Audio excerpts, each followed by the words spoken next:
वह बहुत अच्छा इंसान था। वह अवश्य ही स्वर्ग के राज्य में गया होगा।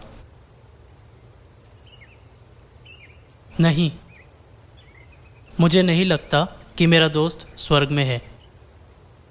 हाँ? आप इसके बारे में इतने यकीन से कैसे कह सकते हैं? मेरे दोस्त ने स्वर्ग के राज्य में प्रवेश करने की तैयारी नहीं की।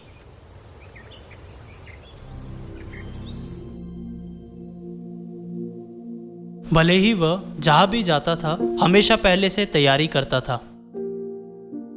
जब भी उसे पहाड़ों से या समुद्र से होकर या एक दिन की यात्रा पर भी जाना होता था, वह कई दिनों तक सावधानी पूर्वक तैयार करता था।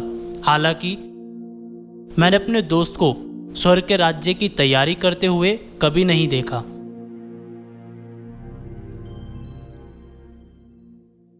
वह बिना तैयार किए स्वर्ग में कैसे प्रवेश कर सकता है?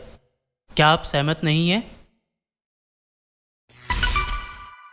हम स्वर्ग की तैयारी कैसे कर सकते हैं?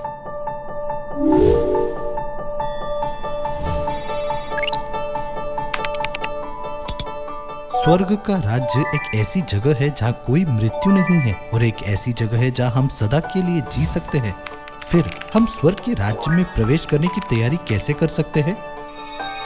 मान लीजिए कि आपको पहली बार किसी विदेश की यात्रा करनी है। उस देश का दौरा करने से पहले आपको अच्छी तरह से तैयारी करने के लिए उस देश की संस्कृति, जीवन शैली, भोजन और मौसम के बारे में जानकारी लेना चाहिए। उसी तरह हमें स्वर्ग में प्रवेश करने के लिए तैयारी करने की आवश्यकता है। हमें उस जगह जाने के लिए सावधानी से तैयारी करनी चाहिए जहाँ हम सदा के लिए जी सकते हैं।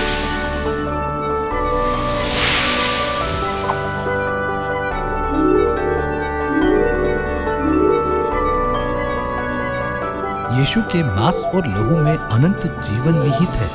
अनंत जीवन की यह प्रतिज्ञा फसह में निहित है।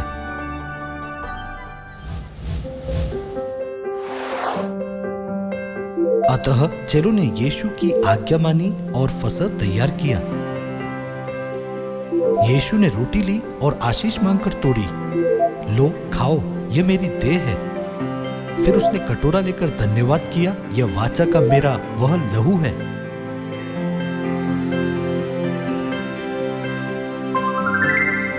यीशु ने फसह के द्वारा हमें अपना मांस और लहू देकर अनंत जीवन का वादा किया। फसह एक आज्ञा है जिसे हमें स्वर्ग के राज्य की तैयारी के लिए पालन करना चाहिए। क्या इस पृथ्वी पर एक अच्छा जीवन जीने का सबसे अच्छा तरीका अनंत स्वर्ग के राज्य की तैयारी करना नहीं है? सभी लोगों, क्या आपने अनंत स्वर्ग के राज्य में प्रवेश करने की तैयारी की है?